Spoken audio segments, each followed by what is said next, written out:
தலைவர் கலைஞர் அவர்கள் பேசிய ஒன்றை அவர் சுட்டிக்காட்டினார். பேரறிஞர் அண்ணாவினுடைய அமைச்சரவையில் இருந்த அமைச்சர்களின் ஒவ்வொரு துறையும் அந்த துறைகளை எல்லாம் குறிப்பிட்ட தலைவர் கலைஞர் அவர்கள் நாம் வகிக்கக்கூடிய துறைகள் வேறுபட்டிருந்தாலும் நாம் அனைவரும் அண்ணா துறையை சார்ந்தவர்கள் என்று தலைவர் கலைஞர் அவர்கள் குறிப்பிட்டதாக இங்கே எடுத்து சொன்னார்.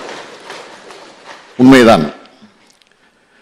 எனக்கு தலைவர் கலைஞர் முதலில் வைக்க நினைத்த பெயர் என்னன்னா ஐயா துரை.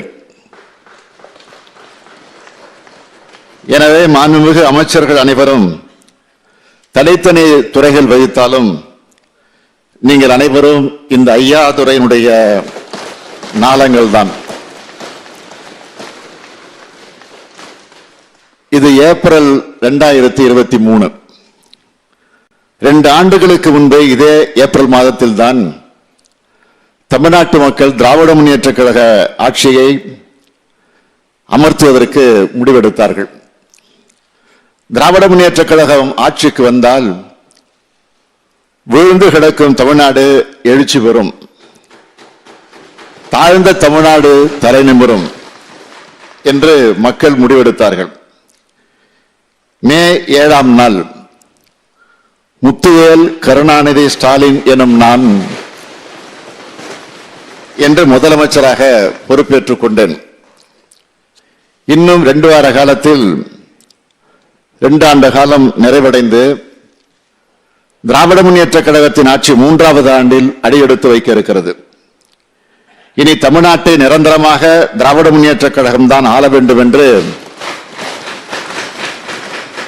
மக்கள் மனநிறைவுடன் முடிவெடுக்கும் வகையில் இந்த 2 ஆண்டு காலமாக நாம் ஆட்சியை நடத்தி வருகிறோம் என்பது யாராலும் மறுக்க முடியாத உண்மை. மிக மோசமான நிதி நெருக்கடி, நிதி மேலாண்மையில் ஒன்றிய அரசினுடைய உதவியின்மை ஆகிய மிக கடினமான சூழல்கள் உள்ள போதிலும் மகத்தான சாதனைகளை கழக அரசு நாட்டுக்கும் நாட்டு மக்களுக்கும் செய்து கொடுத்துள்ளது. தமிழ்நாட்டு மக்கள் ஒவ்வொருவருக்கும் ஏதாவது ஒரு வகையில் தமிழ்நாடு அரசு நன்மை செய்து கொண்டிருக்கிறது என்பதை என்னால் தலை நிமிர்ந்து சொல்ல முடியும். மகளிருக்கு பேருந்துகளில் கட்டணமில்லா பயண வசதி செய்து தரப்பட்டதன் மூலமாக இதுவரை 265 கோடி பயணங்களை மகளிர் மேற்கொண்டுள்ளார்கள். குடும்ப தலைவர்களுக்கு 1000 ரூபாய் உரிமை தொகையை செப்டம்பர் மாதம் முதல் தரவிருக்கிறோம். இதன் மூலம் 1 கோடி மகளிர் மாதந்தோறும் 1000 ரூபாய் பெறப்போகிறார்கள். பல்வேறு மாவட்டங்களில் நான் கலந்து கொண்ட நலத்திட்ட உதவிகள் விழாக்களின் மூலமாக மட்டும் 1 கோடி பேருக்கு பல்வேறு உதவிகள் செய்யப்பட்டுள்ளன. திராவிட முன்னேற்ற கழகம் ஆட்சி பொறுப்பேற்ற போது 62,000 கோடி ரூபாயாக இருந்த வருவாய் பற்றாக்குறையை நடப்பாண்டில் திருத்த மதிப்பீடுகளில் 30,000 கோடி ரூபாயாக குறைத்துள்ளோம். தமிழ்நாட்டை நோக்கி 2 லட்சம் கோடி ரூபாய் மதிப்பிலான புதிய தொழில்களை நாம் ஈர்த்துள்ளோம். மாநில உள்நாட்டு உற்பத்தி 6.1 விழுக்காடாக உயர்ந்துள்ளது. வேளாண் உற்பத்தி அதிகமாகி இருக்கிறது. பாசன பரப்பும் அதிகமாகி இருக்கிறது. இப்படி துறைவாரியாக நான் சொல்ல தேவையில்லை. அனைத்து அமைச்சர்களும் அவற்றை விரிவாக இதே அவையில ஆதாரங்களோடு சொல்லி இருக்கிறார்கள்.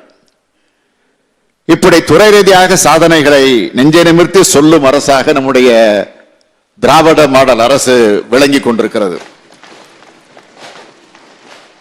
உதயசூரியன் உதிப்பதற்கு முன்னால் எழுந்து உழவுக்கு செல்லும் உழவர்கள் முகத்தில் மலர்ச்சி இருக்கிறது. காரணம், இலவச மின்சாரம் கிடைக்கிறது. காலை நேரத்தில் பள்ளிக்கு செல்லும் குழந்தைகள் முகத்தில் மலர்ச்சி காணப்படுகிறது. காரணம், பள்ளியிலேயே காலை உணவு கிடைக்கிறது. பல்வேறு பணிகளுக்காக புறப்படும் மகளிர் முகத்தில் மலர்ச்சி காணப்படுகிறது. கட்டணம் இல்லை. இப்படி மக்களுக்கு நேரடியாக தினமும் பலன் தரும் அரசாக தமிழ்நாடு அரசு இருக்கிறது. அதனால்தான் அவதூறுகளை யார் வீசினாலும், திசை திருப்பும் திருகு வேலைகளை யார் செஞ்சாலும் மக்கள் மனங்களை யாராலும் மாற்ற முடியவில்லை, ஏமாற்றவும் முடியவில்லை. நாங்கள் தேர்தலில் மட்டும் வெல்லவில்லை, மக்கள் மனங்களையே வென்று அவர்கள் நெஞ்சங்களில் நிரந்தரமாக குடியேறி இருக்கிறோம். மாண்புமிகு பேரவை தலைவர் அவர்களே, இது தனிப்பட்ட ஸ்டாலினின் அரசு அல்ல, இது திராவிட முன்னேற்றக் கழகம் என்ற தனிப்பட்ட கட்சியினுடைய அரசும் அல்ல.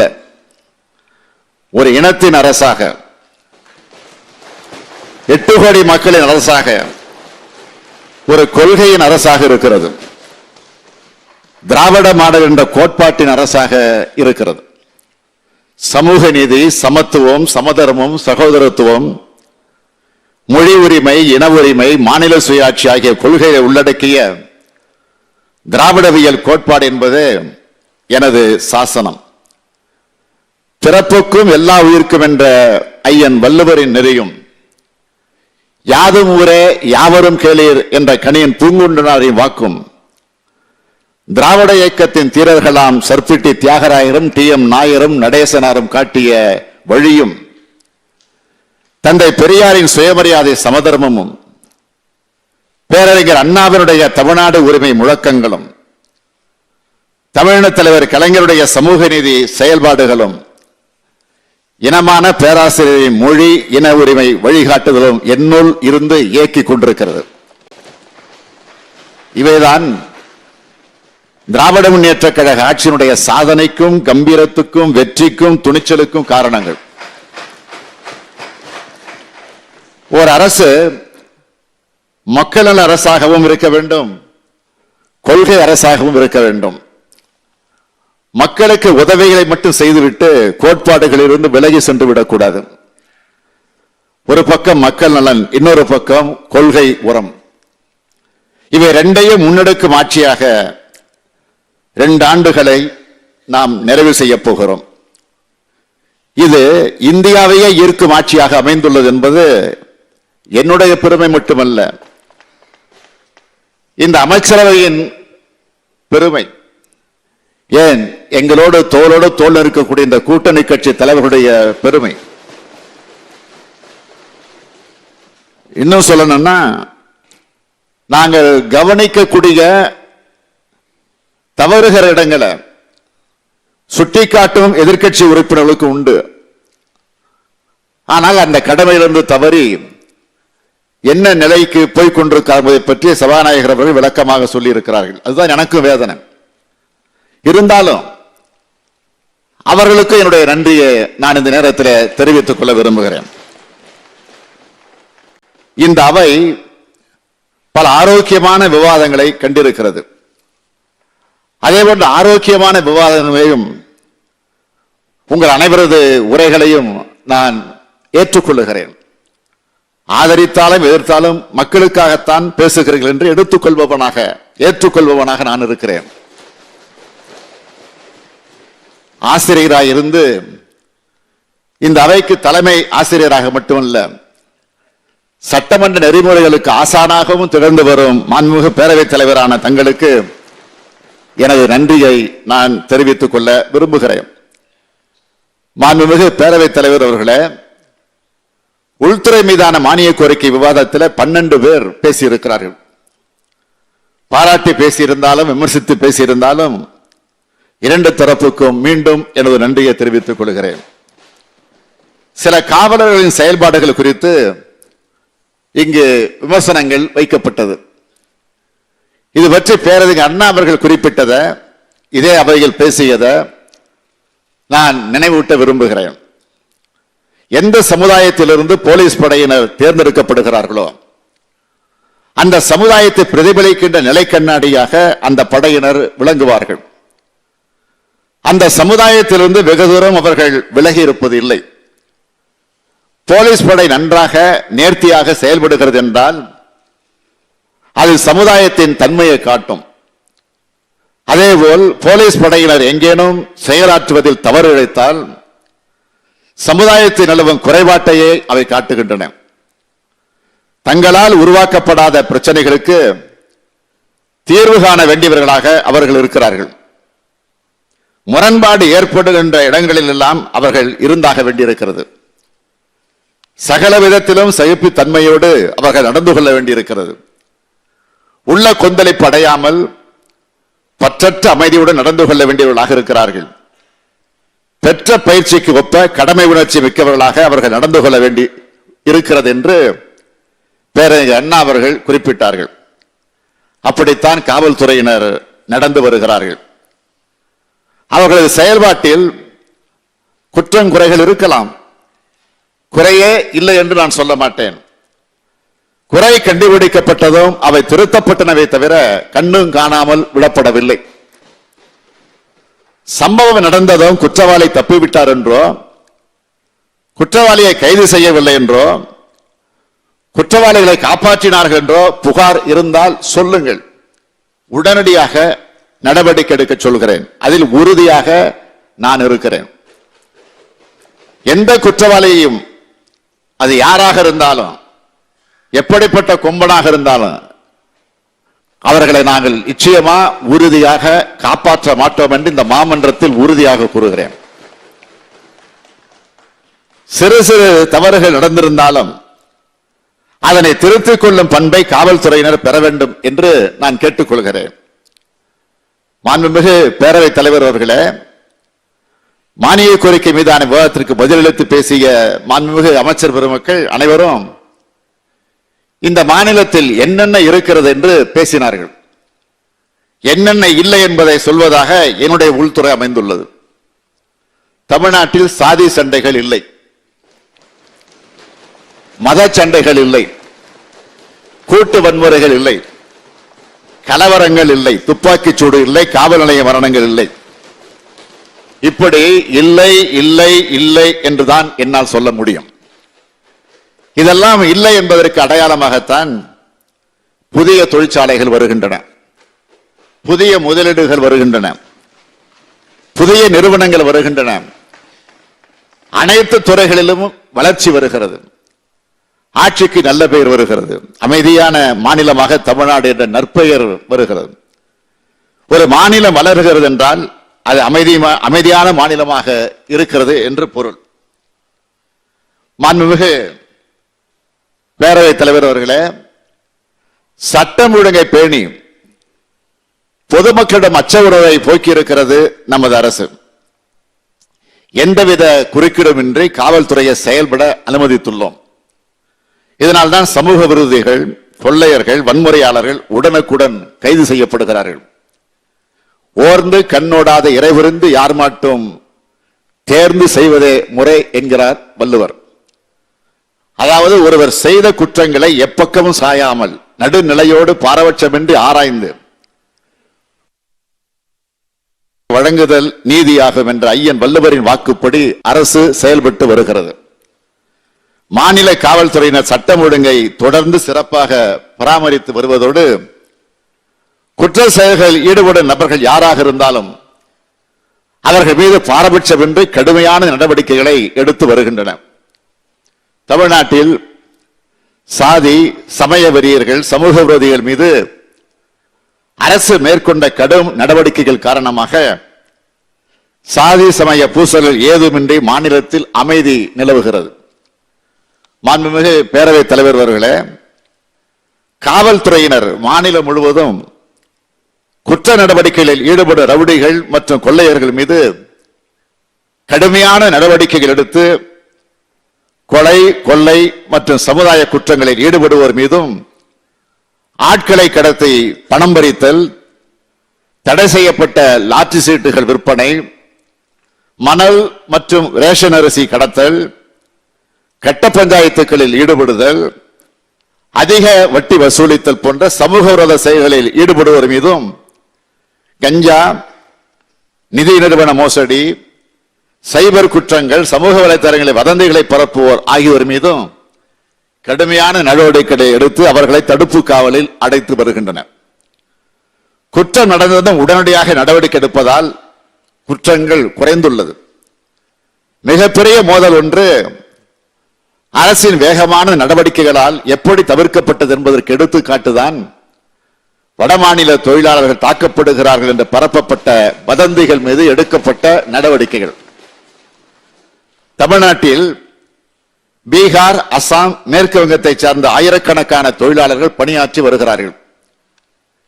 புலம்பெயர்ந்த தொழிலாளர்கள் பாதுகாப்பாகவும் அமைதியாகவும் தங்கள் தொழில்களில் ஈடுபடும் வண்ணம் மாநில அரசு பல்வேறு நடவடிக்கைகளை எடுத்து வருகிறது. இதற்கிடையேதான் அந்த வதந்தி தமிழ்நாட்டில் பரப்பப்பட்டது. இது குறித்து என்னுடைய தலைமையில அவசர ஆலோசனை கூட்டம் நடத்தப்பட்டது. இவ்வாறு வதந்தி காணொலிகளை பரப்புவோர் மீது உடனடி நடவடிக்கை மேற்கொள்ளுமாறு காவல்துறையினருக்கு நான் உத்தரவிட்டேன். வடமாநிலங்களில் இரு பிரிவினரிடையே நடைபெற்ற மோதல் சம்பவத்தை தமிழ்நாட்டில் நடந்தது போன்று சித்தரித்து காட்டியுள்ளதாக காவல்துறை இயக்குநர் அவர்கள் உடனடியாக விளக்கம் தந்தார்.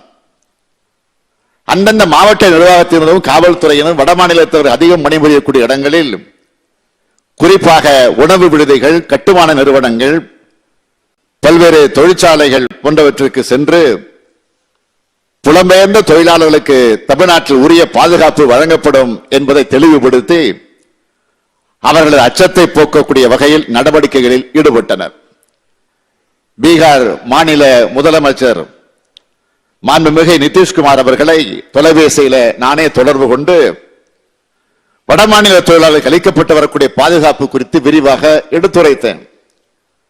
திராவிட முன்னேற்ற கழகத்தினுடைய நாடாளுமன்ற குழு தலைவர் TR பாலு அவர்கள் 7/3/2023 அன்று பீகார் முதலமைச்சரை நேரடியாக போய் சந்தித்து வடமாநில தொழிலாளர்களுக்கு அளிக்கப்படக்கூடிய பாதுகாப்பிற்கு மாநில அரசு மேற்கொண்டு வரக்கூடிய நடவடிக்கைகள் குறித்து பேசியிருக்கிறார் என்பதை நீங்கள் நன்றாக அறிவீர்கள்.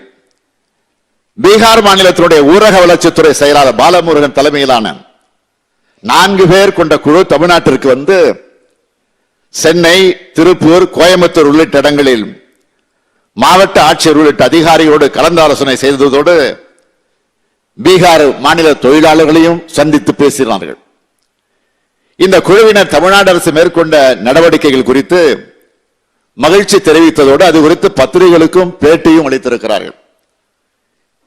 7/3/2023 அன்று திருநெல்வேலி மாவட்டம் காவல்கிணறு பகுதியில் வடமாநில தொழிலாளர்களை நானே நேரடியாக போய் சந்திச்சு அவர்களின் பாதுகாப்புக்காக அரசு மேற்கொண்டு வரக்கூடிய பாதுகாப்பு நடவடிக்கை குறித்து விளக்கி பேசினேன். இந்த விவகாரம் தொடர்பாக இந்த ஆண்டு ஜனவரி மாதம் முதல் தற்போது வரை மொத்தம் 88 வழக்குகள் பதிவு செய்யப்பட்டன.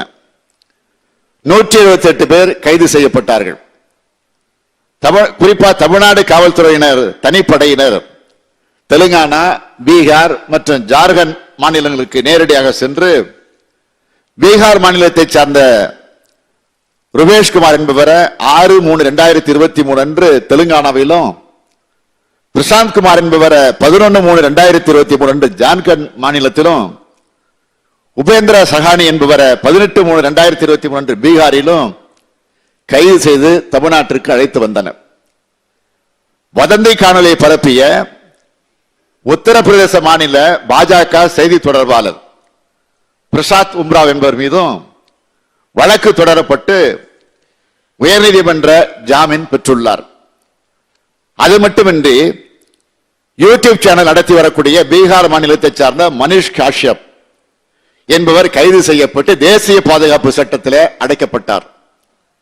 எதிர்காலத்தில் சமூக வலைதளங்களில் பரப்பப்படக்கூடிய வதந்திகளால் உலகளவில் சட்ட ஒழுங்கு பிரச்சனை பெருமளவில் இருக்கும் என்று பரவலாக கூறப்படக்கூடிய இந்த நிலையில வடமாநில தொழிலாளர் பிரச்சனை தமிழ்நாடு அரசு மேற்கொண்ட நடவடிக்கைகளை பிற மாநில அரசுகளும் மனந்திறந்து பாராட்டின.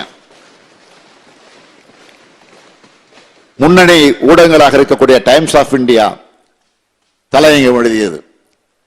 நியூ இந்தியன் எக்ஸ்பிரஸ், ஃப்ரண்ட்லைன் போன்ற இதழ்கள் பாராட்டியும் கட்டுரைகள் எழுதியிருக்கிறது. மாநிலத்தின் வளர்ச்சிக்கு வடமாநில தொழிலாளர்களுடைய பங்களிப்பை இந்த அரசு நன்றாக உணர்ந்துள்ளது. வந்தாரை வாழ வைக்கும் தமிழ்நாட்டில் புலம்பெயர்ந்த தொழிலாளர்களை நமது மாநிலத்திற்கு வந்துள்ள விருந்தினர்களைப் போல கருதி அவர்களுக்கு தேவையான அனைத்து பாதுகாப்பு நடவடிக்கைகளையும் மாநில அரசு தொடர்ந்து மேற்கொண்டு வருகிறது. தமிழ்நாடு அரசு துரிதமாக நடவடிக்கை எடுத்ததால் தான் தமிழ்நாட்டிலும் சில வட மாநிலங்களும் கொந்தளிப்பு இல்லாமல் அது தவிர்க்கப்பட்டிருக்கிறது. மாண்புமிகு பேரவைத் தலைவர் அவர்களே,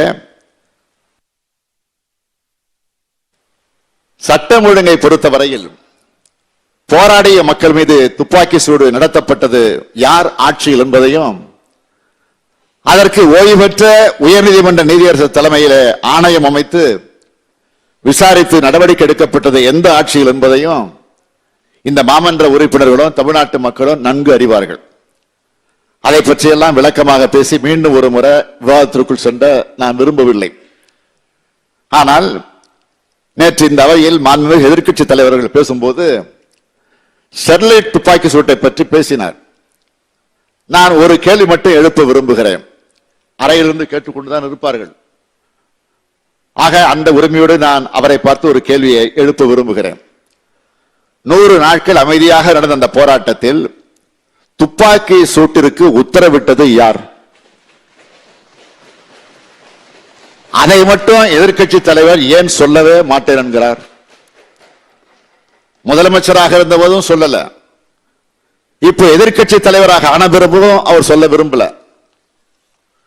ஆனால் நமது அரசை பொறுத்த வரைக்கும் துப்பாக்கி சூடு சம்பவங்களில் பொதுமக்கள் ஒருவர் கூட உயிரிழக்காதவாறு சட்டம் ஒழுங்கு நிலைநாட்டப்பட்டு வருகிறது.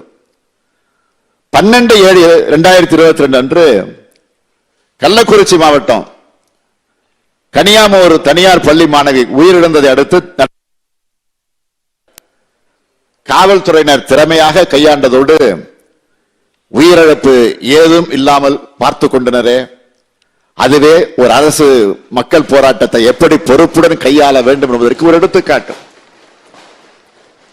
காவல் நிலைய மரணங்களை தடுப்பதை பொறுத்த வரைக்கும் அதிலும் இந்த அரசு சாதனை படைத்துள்ளது.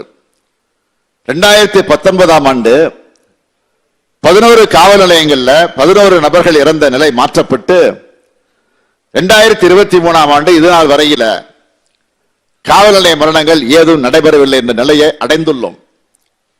கடந்த ஆட்சியோடு ஒப்பிடும்போது தற்போதைய ஆட்சியில் காவல் நிலைய மரணங்கள் பெருமளவில் குறைந்துவிட்டது. காவல் நிலைய மரணங்களே இல்லை என்ற நிலையை அடைவதற்கான வழிவகைகளில் இந்த அரசு நிச்சயம் ஈடுபடும். மாண்புமிகு பேரவைத் தலைவர் அவர்களே, குற்றங்களை தடுப்பதே இந்த அரசினுடைய முக்கிய இலக்கு.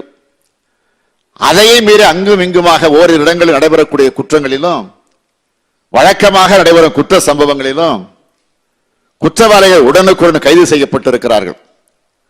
தீவிரவாத மதவாத தடை செய்யப்பட்ட இயக்கங்களின் நடவடிக்கைகளை கூர்ந்து கண்காணித்தும் மாநில எல்லைகளில் சோதனை சாவடிகள் அமைத்தும் கடலோர மாவட்டங்களில் சோதனைகளை தீவிரப்படுத்தியும் மலைப்பகுதியில் உள்ள வனப்பகுதிகளில் அடிக்கடி தீவிர சோதனைகள் நடத்தியும் தக்க பாதுகாப்பு நடவடிக்கைகளை காவல்துறையினர் மேற்கொண்டு வருகின்றனர்.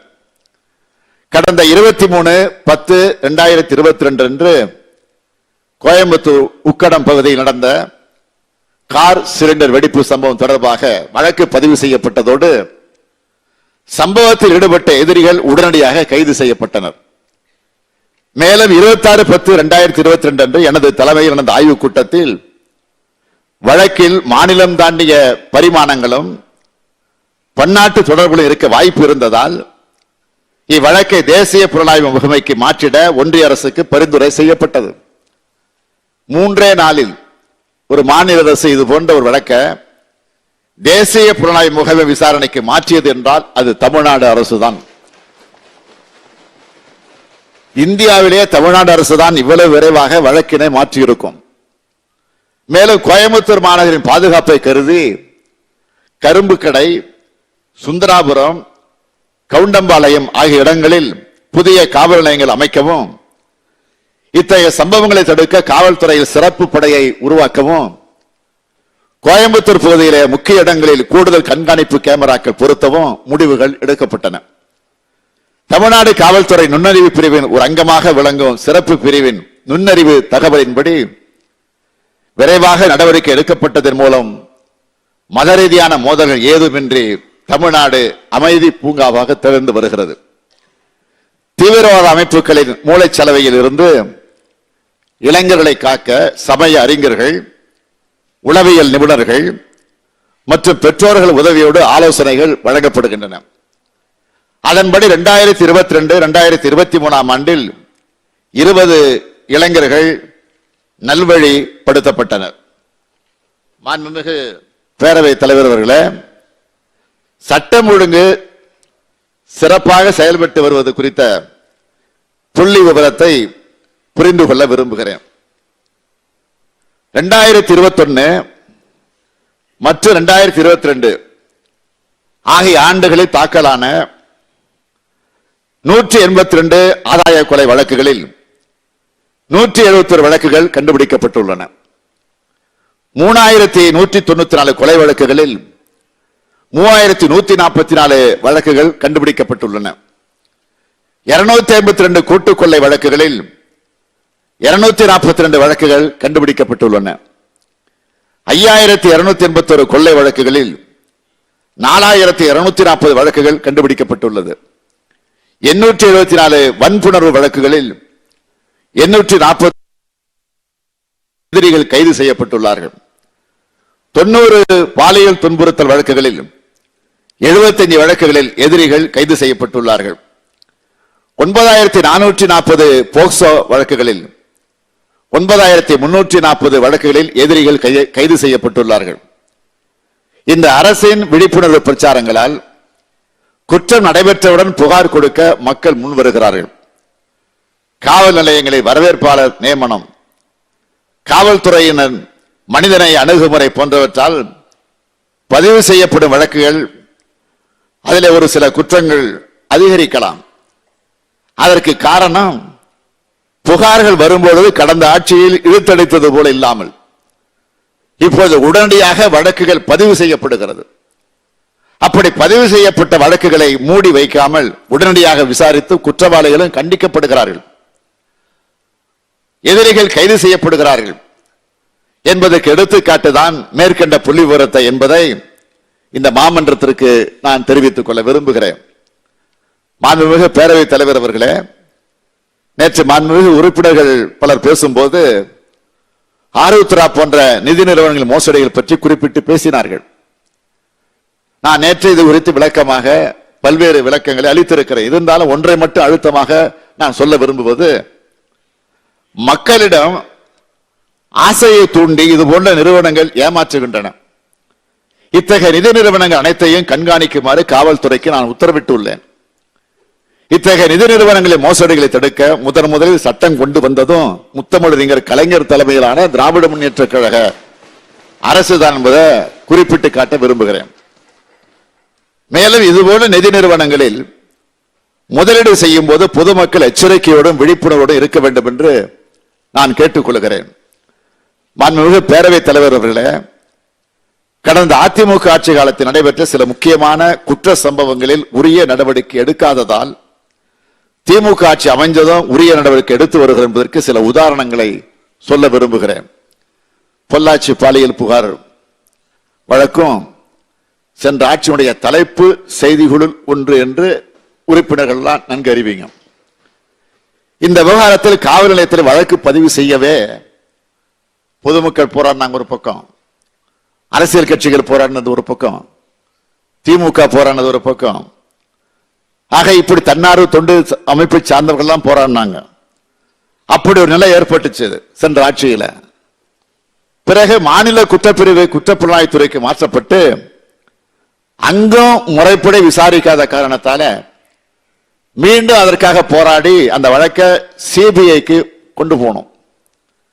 இவ்வழக்கிலே கைது செய்யப்பட்ட 9 பேர்ல அதிமுக இளைஞரணி நிர்வாகி ஒருவரும் உண்டு. பெண்களுக்கு எதிரான பாலியல் வன்முறைகளை ஒழிக்க விரும்பக்கூடிய கழக அரசு பொறுப்பேற்றவுடன் சிபிஐ விசாரணைக்கு உதவி செய்ய தமிழ்நாடு அரசின் சார்பில் ஒரு பெண் எஸ்பியை நியமிச்சோம். 19,42,000 ரூபாய் நிதி ஒதுக்கீடு செஞ்சு சிறப்பு நீதிமன்றம் அமைச்சிருக்கிறோம். அந்த சிறப்பு நீதிமன்ற வளாகத்தில் சிசிடிவி கண்காணிப்பு காணொலி, விசாரணை அறை, நீதிபதி அறை, சாட்சிகளுக்கான தனி பாதுகாப்பு அறை உள்ளிட்ட வசதிகள் செய்து தரப்பட்டிருக்கிறது. 3 மாதங்களுக்கு முன்பு நீதிமன்ற விசாரணை துவங்கப்பட்டு 80 சாட்சிகள் இதுவரை 4 சாட்சிகள் விசாரிக்கப்பட்டுள்ளனர். பெண்களுக்கு பாலியல் தொல்லை கொடுத்தவர்கள் உரிய தண்டனை பெற இந்த அரசு இந்த வழக்கின் அடிப்படையை, இந்த விசாரணையை உன்னிப்புடன் கண்காணித்து விரைந்து முடிக்க நடவடிக்கை எடுத்து வருகிறது. மாண்புமிகு பேரவைத் தலைவர் அவர்களே, மாண்புமிகு எதிர்க்கட்சி தலைவர்கள் நேற்று இங்கே பேசும்போது கொடநாடு வழக்கை நாங்கள் சிபிஐக்கு கொண்டு போக கோரிக்கை வைக்க போறோம் அப்படின்னு சொன்னார். இந்த சம்பவம் நடைபெற்றது அதிமுக ஆட்சியில். கொடநாடு பங்களா என்பது அந்த கட்சியினுடைய முன்னாள் முதலமைச்சர் அம்மையார் அவர்கள் முகாம் அலுவலகமாக பயன்படுத்திய பங்களா. அங்கு மர்மமான முறையில் கொலை, கொள்ளை, தற்கொலை, விபத்து எல்லாம் நடந்திருக்கு. அவர்கள் ஆட்சி காலத்திலே முறையாக கண்டுபிடித்திருந்தார் இந்த கோரிக்கையை மாண்புமிகு எதிர்க்கட்சி தலைவர்கள் இப்போது வைத்திருக்க வேண்டிய அவசியமே வந்திருக்காது. அந்த சம்பவம் நடந்ததும் உடனடியாக ஆதாரங்கள் சேகரிக்கப்பட்டு தடயங்களையும் காப்பாற்றி வாக்குமூலங்களையும் முறையாக பெற்று வைத்திருந்தா வழக்க விரைந்து முடித்திருக்க முடியும். ஆண்டுகள் பல உருண்டோடிய காரணத்தால சில விஷயங்களை முழுமையாக வெளிக்கொண்டு வர தாமதம் ஏற்படுகிறது. ஆனாலும் சிபிசிஐடி விசாரணையில் முக்கிய தகவல்கள் வெளிவந்து கொண்டிருக்கின்றன என்பதை தெரிவித்துக் கொள்கிறேன். திமுக ஆட்சிக்கு வந்தபோது 2021 செப்டம்பர் 9 பேசிய எதிர்க்கட்சி தலைவர் அவர்கள் கொடநாடு வழக்கு நடத்துங்கள், வேண்டாம் என்று சொல்லவில்லை. புது விசாரணை செய்யுங்கள், நாங்கள் வேண்டாம் என்று சொல்லவில்லை என்று சொன்னார்கள். ஆனால் அவரே ஆகஸ்ட் 18 பேசும்போது வழக்கு முடியும் தருவாயில் இருக்கும் போது எதற்காக மேல் விசாரணை செய்ய வேண்டும் என்று பேட்டியும் கொடுத்தார். இப்போது சிபிஐக்கு போவேன் என்கிறார். எத்தனை முரண்பாடு, ஏன் இந்த தடுமாற்றம்? இன்னொன்றையும் குறிப்பிட்டுள்ளார். கொடநாடு வழக்கில் சம்பந்தப்பட்ட சயனுக்கு திமுக வழக்கறிஞர்கள் உதவி செய்தார்கள் என்று கூறியிருக்கிறார். சம்பந்தப்பட்ட எதிரிகள் 11/1/2019 அன்று புதுடெல்லியில் தெஹல்கா பத்திரிகையாளர் மேத்யூ சாமுவேல் என்பவரோடு பத்திரிகையாளர்களை சந்தித்து கொடநாடு கொலை கொள்ளை வழக்கில் அப்போது முதலமைச்சராக இருந்த மாண்புமிகு எதிர்க்கட்சி தலைவர் மீது குற்றம் சாட்டி இருக்கிறார்கள். உடனே அதிகாரத்தை பயன்படுத்தி அவர்கள் மீது அச்சுறுத்தக்கூடிய வகையில் வழக்கு புனைந்தது யார்?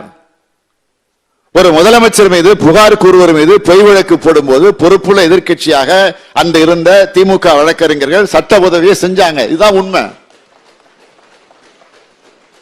முன்னாள் முதலமைச்சர் அம்மையார் அவருடைய பங்களாவில் நடைபெற்ற கொலை கொள்ளையை அவர் கட்சியின் முதலமைச்சராக இருந்தவரே மறைக்க முயலும் போது திமுக எப்படி சும்மா இருக்க முடியும்? ஆகவே கொடநாடு வழக்கில் உண்மை குற்றவாளிகள் யார், முறையாக விசாரணை நடத்தாமல் திசை திருப்பியது யார் என்பதெல்லாம் உறுதியா சொல்றேன், நிச்சயம் சொல்றேன், சிபிசிஐடி விசாரணையில வெளிவரும் என்பதை இந்த அவைக்கு நான் தெரிவித்துக் கொள்ள விரும்புகிறேன். மாண்புமிகு பேரவைத் தலைவர் அவர்களே, அதிமுக ஆட்சியை விட்டு சென்ற பேரழிவுகளில் இந்த போதைப் பொருட்கள் நடமாட்டம் ஒன்று. 10 ஆண்டு ஆட்சியில் இருந்தவர்கள் விட்டு சென்ற படு பாதகங்களை ஒன்று. அதுதான் இந்த சீரழிவுக்கு காரணம். அதனால ஆட்சிக்கு வந்தவுடனே முதல் வேலையா ஆபரேஷன் கஞ்சா வேட்டைகள் அடுத்தடுத்து தொடங்க போவதை அறிவிச்சு போதைப் பொருட்கள் எல்லாம் கைப்பற்றினோம். போதை மருந்துகள் மற்றும் உளவெறியூட்டும் பொருட்கள் சட்டம் 1985 படி கஞ்சா விற்பவர்களுடைய சொத்துக்கள் மற்றும் வங்கி கணக்குகளை முடக்குவது ஒரு இயக்கமாகவே தொடங்கப்பட்டுச்சு. போதைப் பொருட்களை ஒழிக்க என் தலைமையில் மாவட்ட ஆட்சியர், மாவட்ட கண்காணிப்பாளர்கள் ஆய்வுக் கூட்டம் நடத்தப்பட்டது. முதலமைச்சரின் கீழ் இதற்காக ஆய்வுக் கூட்டம் தனியாக நடத்தப்பட்டது. இதுதான் முதல் முறை. இதுவரைக்கும் இப்படி ஒரு கூட்டம் நடந்தது கிடையாது. நம்ம ஆட்சிக்கு வந்ததுக்கு பிறகு என்னுடைய தலைமையில் நடந்தது முதல் கூட்டம். இப்படி ஒரு தொடர் நடவடிக்கைகளின் பலனாக இன்று கஞ்சா உள்ளிட்ட போதைப் பொருட்கள் நடமாட்ட அதிமுக ஆட்சியில் இருந்ததை விட பெருமளவு கட்டுப்படுத்தப்பட்டுள்ளது. சில காவல்நிலை எல்லைகளில் போதைப் பொருட்களே இல்லை என்ற நிலை ஏற்பட்டுள்ளது. தமிழ்நாட்டில் கஞ்சா பயிரிடுவது முற்றிலுமாக ஒழிக்கப்பட்டுள்ளது. வெளிமாநிலங்களிலிருந்து கஞ்சா மற்றும் போதைப் பொருட்கள் தமிழ்நாட்டிற்கு கட்டுப்படுத்துவதை தடுக்கும் பொருட்டு தற்போது மாவட்டங்களில் செயல்படுத்தப்பட்டு வரும் மதுவிலக்கு அமலாக்க பிரிவை போதைப் பொருள் தடுப்பு நுண்ணறிவு பிரிவோடு ஒன்றிணைத்து அனைத்து மாவட்டங்களிலும் புதிதாக அமலாக்க பிரிவு குற்றப்புலனாய்வுத்துறை உருவாக்கப்பட்டுள்ளது. பள்ளி கல்லூரி மாணவர்களிடத்தில் விழிப்புணர்வு ஏற்படுத்தும் பொருட்டு 11/8/2022 அன்று ஒரே நாளில் 74 லட்சம் மாணவர்கள் போதைப் பொருட்கள் ஒழிப்பு உறுதிமொழி எடுத்துக்கொண்டார்கள். அது ஒரு உலக சாதனை நிகழ்வாக அமைந்தது. அதில் நானும் கலந்து கொண்டேன். ஆகவே அனைத்து முனைகளிலும் சட்ட துணையோடு அரசு நடத்தும் இந்த தாக்குதல்ல 10 ஆண்டு காலமாக வேரூன்றி இருந்த போதைப் பொருட்கள் சாம்ராஜ்யம் சரிந்துள்ளது. அதுதான் இந்த அரசினுடைய சாதனை. மாண்புமிகு பேரவைத் தலைவர் அவர்களே, கோட்டையில் அமர்ந்து திட்டங்களை தீட்டினால் மட்டும் போதாது. அவையெல்லாம் தானாக நடந்துவிடும் என்று நினைக்காம மக்களுக்கு நெருக்கமாக சென்று திட்டங்களை கண்காணிக்க வேண்டும் என்ற நோக்கத்தோடு தான் கள ஆய்வில் முதலமைச்சர் என்ற திட்டத்தை நான் தொடங்கினேன். மாவட்டங்களுக்கே நேரடியாக சென்று தொடர்புடைய அதிகாரிகளை அழைத்து பேசி வருகிறேன். இது அனைத்து துறைகளிலுமே ஒரு நல்ல விளைவுகளை கொடுத்துக் கொண்டிருக்கிறது. இதில் காவல்துறையுடைய செயல்பாடு தொடர்பாக தனி ஆய்வுக் கூட்டமே நடத்துறேன். வேலூர், ராணிப்பேட்டை, திருப்பத்தூர், திருவண்ணாமலை, சேலம், தருமபுரி, கிருஷ்ணகிரி, நாமக்கல், மதுரை, தேனி, திண்டுக்கல், சிவகங்கை, ராமநாதபுரம், விருதுநகர் ஆகிய மாவட்ட காவல்துறை அதிகாரிகளோடு நேரடி ஆலோசனைகளை நடத்தி இருக்கிறேன். இந்த ஆய்வுக் கூட்டங்களின் போது நிலுவையில் உள்ள முக்கிய வழக்குகள், பெண்கள் மற்றும் குழந்தைகளுக்கு எதிரான குற்றங்கள், கஞ்சா உள்ளிட்ட போதைப் பொருட்கள் தொடர்பான குற்றங்கள் என குற்ற வழக்குகள் தொடர்பான தகவல் மட்டுமின்றி காவலர் மற்றும் பொதுமக்கள் நலனில் காவல்துறையினர் பங்கும் குறித்து ஆய்வு மேற்கொள்ளப்பட்டது. இந்த ஆய்வுகளின் போது வழங்கப்பட்ட அறிவுரைகளின் காரணமாக சம்பந்தப்பட்ட மாவட்டங்களில் காவல் நிர்வாகத்தில் குறிப்பிடத்தக்க முன்னேற்றம் ஏற்பட்டுள்ளதாக உயர் அதிகாரிகள் எனக்கு அடிக்கடி தகவல் தந்து கொண்டிருக்கிறார்கள். கடந்த 3 மாதங்களுடன் சென்ற ஆண்டின் முதல் 3 மாத சராசரியை ஒப்பிட்டு பார்க்கும்போது கொலை சம்பவங்கள் 13 விழுக்காடு குறைந்துள்ளன. கொள்ளை சம்பவங்கள் 18 விழுக்காடு, கண்ணக்களவு 11 விழுக்காடு, கலவர வழக்குகள் 26 விழுக்காடு குறைந்துள்ளன. குறிப்பாக முக்கிய வழக்குகளில் புலன் விசாரணை தீவிரப்படுத்துதல், போதைப் பொருட்கள் நடமாட்டம் தொடர்பாக தொடர் சோதனைகள் மற்றும் விழிப்புணர்வு முகாம்கள் நடத்துதல், நிலுவையில் உள்ள பிடியாணைகளை நிறைவேற்றுதல், பொதுமக்கள் மற்றும் காவலர் குறைதீர்ப்பு முகாம்களை காவல் கண்காணிப்பாளர் முறையாக நடத்தி மனுக்களுக்கு தீர்வு காணுதல், காவலர் வரவேற்பு திட்டம் மற்றும் வார ஓய்வு திட்டம் ஆகியவற்றை முறையாக அமல்படுத்தல் போன்றவற்றில் கூடுதல் ஈடுபாட்டுடன் செயல்படுவதாக நான் அறிகிறேன். இத்தகைய கள ஆய்வின் போது காவல் நிலையங்கள் உள்ளிட்ட எந்த அரசு அலுவலகங்களிலும் நான் திடீர் சோதனை மேற்கொள்ளக்கூடும் என்ற எதிர்பார்ப்பு அனைவர் மத்தியிலும் எழுந்துள்ளது. இதனால் காவல் நிலையங்கள் உள்ளிட்ட அனைத்து அரசு அலுவலகங்களின் செயல்பாடுகளில் புது வேகம் ஏற்பட்டுள்ளதாக தெரிகிறது. கடந்த 29/9/2021 அன்று தருமபுரி மாவட்டம் அதியமான் கோட்டை காவல் நிலையத்திற்கும் 15/4/2022 அன்று அம்பத்தூர் காவல் நிலையத்திற்கும் சென்று ஆய்வு மேற்கொண்டு வழக்குகளின் பதிவேடுகள், பொதுமக்கள் அளித்த புகார்கள் மீது எடுக்கப்பட்ட நடவடிக்கை குறித்து கேட்டறிந்து உரிய அறிவுரைகளை வழங்கினேன். இவை அனைத்தும் காவல்துறை அதிகாரிகள் மற்றும் அலுவலர்களுக்கும் ஆட்சிக்குமான நெருக்கத்தை அது ஏற்படுத்தி இருக்கிறது. மாண்புமிகு பேரவைத் தலைவர் அவர்களே, குற்றங்களுக்கு தண்டனை வாங்கி தரும் துறையாக மட்டுமல்ல, குற்றங்கள் நடைபெறாமல் தடுக்கும் துறையாக காவல்துறை செயல்பட வேண்டும் என்று நான் தொடர்ந்து அறிவுறுத்தி வருகிறேன். அந்த வகையில் காவல்துறையின் செயல்பாடு காரணமாக குற்றங்கள் நாளுக்கு நாள் குறைந்து வருகின்றன. குற்றங்களை தடுக்க காவலர்களுக்கு நவீன தகவல் தொழில்நுட்ப சாதனங்கள், பாடி ஓன் கேமரா வழங்கப்பட்டுள்ளது. திமுக ஆட்சி அமைந்த பின்னர் காவல்துறையில் ஸ்மார்ட் காவலர், முகம் அடையாளம் காணும் திட்டம், ஃபேஸ் ரெகக்னிஷன் சிஸ்டம், தேசிய கைரேகை அடையாளம் காணும் திட்டம், national finger print identification system, காவல் உதவி செயலி, senior officer petition system, e office, பந்தோபஸ்து manager, road safety portal, drones என புதுமையான பல திட்டங்கள் செயல்படுத்தப்பட்டு வருகின்றன. இவற்றுள் ஒரு சில திட்டங்கள் முன்பு அறிவிக்கப்பட்ட பழைய திட்டங்களாக இருந்தாலும், இங்கே நேற்றைக்கு எதிர்க்கட்சி தலைவர் அவர்கள் ஒரு 45 நிமிஷம் அவங்க ஆட்சியில் என்ன நடந்துச்சு, என்ன திட்டம் தீட்டணும் அதெல்லாம் பட்டியல் போட்டாரு. அதெல்லாம் எந்த நிலையில இருந்துச்சுங்கன்னு சொல்லலாம். அதெல்லாம் செயல்படாம இருந்த நிலையெல்லாம் இன்னைக்கு நாங்க சீர்படுத்தி அதெல்லாம் இன்னைக்கு நாங்க செஞ்சுக்கிட்டு இருக்கிறோம். ஆக முன்பு அறிவிக்கப்பட்ட பழைய திட்டங்களாக இருந்தாலும் அவங்க அறிவிச்சாங்களே அப்படின்னு கிடப்புல போட்டுல, அதை இன்றைக்கு முறைப்படுத்தி அதையெல்லாம் இப்போ அரசு முழு வீச்சில செயல்படுத்தி கொண்டிருக்கிறது. இதான் உண்மை. தமிழ்நாட்டை காவலர்கள் பாதுகாக்கும் போது அவர்களை பாதுகாக்க வேண்டிய பொறுப்பு இந்த அரசுக்கு உள்ளது என்பதை நான் நன்றாக அறிவேன். கழக ஆட்சி காலத்தில் காவலர் நலன் எப்போதும் பேணி பாதுகாக்கப்பட்டுள்ளது. காவலர் நலன் காக்க திமுக எப்பெல்லாம் ஆட்சிக்கு வருதோ, கலைஞர் எப்பெல்லாம் முதலமைச்சராக வருகிறாரோ அப்பெல்லாம் ஆணையங்கள் 3 முறை அமைக்கப்பட்டிருக்கு. காவல் துறைக்காக, காவலுடைய சீர்திருத்தத்துக்காக ஆணையங்கள் அமைக்கப்பட்டுச்சு.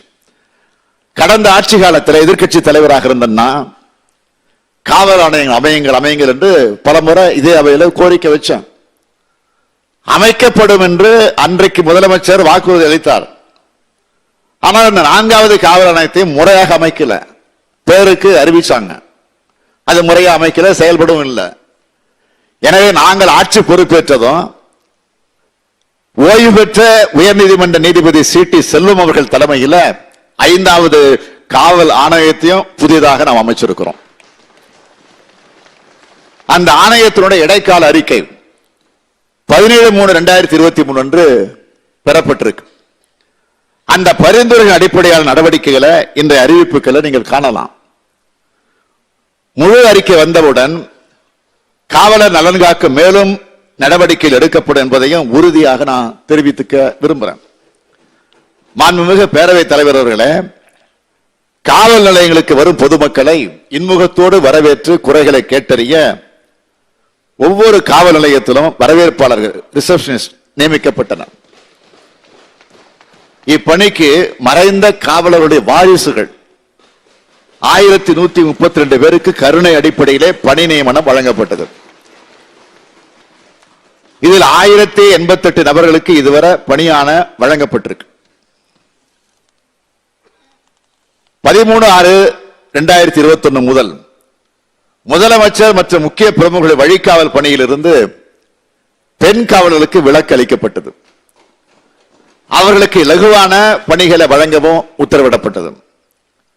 9/11/2021 முதல் காவலர், தலைமை காவலர், உதவி ஆய்வாளர் மற்றும் துணை கண்காணிப்பாளர்கள் ஆகியோருக்கு தற்போது வழங்கப்படக்கூடிய வீடுகளின் அளவை விட விகிதாச்சாரப்படி உயர்த்தி வழங்க ஆணையிடப்பட்டிருக்கு. 10/11/2021 முதல் காவல் ஆளுநர்கள் நற்செயல் விடுப்பிற்கு ஒப்புதலுக்கு மென்பொருள் கிளாப், அது ஒரு ஆப் கிளாப், 10 லட்சம் ரூபாய் செலவில் அமுல்படுத்தப்பட்டது. 16/11/2021 அன்று காவலர்களுக்கு காவல் நிலையங்களில் உடற்பயிற்சி மேற்கொள்ள 38 மாவட்டங்கள் மற்றும் 7 மாநகரங்களில் உடற்பயிற்சி கூடம் அமைக்க தலா 2 லட்சம் ரூபாய் வீதம் 90 லட்சம் ரூபாய் அனுமதிக்கப்பட்டது. காவல்துறையினுடைய நலன்களை பாதுகாக்க காவலர்களுக்கு வழங்கப்படும் இடர்படி 24/11/2021 அரசாணையின்படி 800 ரூபாயிலிருந்து 1000 ரூபாயாக உயர்த்தப்பட்டது. 1/12/2021 முதல் காவலர்களின் வாழ்க்கை துணைவியாருக்கு மருத்துவ பரிசோதனை, பெண்களுக்கான சிறப்பு பரிசோதனை ஆகியவை அளிக்கப்பட்டு வருகிறது.